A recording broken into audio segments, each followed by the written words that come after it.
The perceiver and the perceived are one. I'm looking, apparently. And the camera is being perceived. I know that. But the perceiver is also being perceived. Not because I'm looking at myself at the screen here, but because I know I can sort of have an image of the perceiver. And so the perceiver and the perceive appear in what? There is a knowing, but it's all of it being perceived. And so the perceiver can't be the perceiver. The perceiver cannot be the perceiver. Then what is the perceiver? And what is perceiving it? So you're going on a loop, right? Where's the perceiver?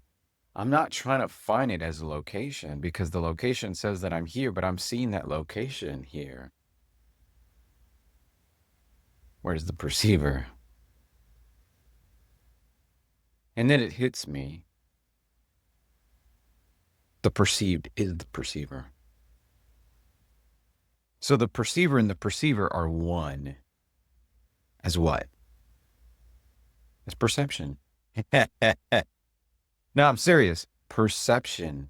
Perception itself is doing what it's supposed to do, which is perceive, perceiving, perception. Perception without a boundary, without separation. It is unity. It is one.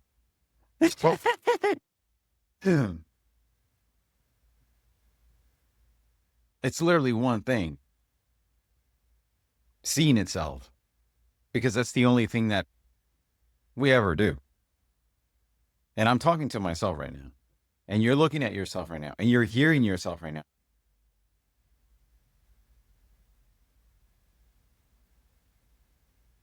And you're hearing yourself right now, feeling yourself right now.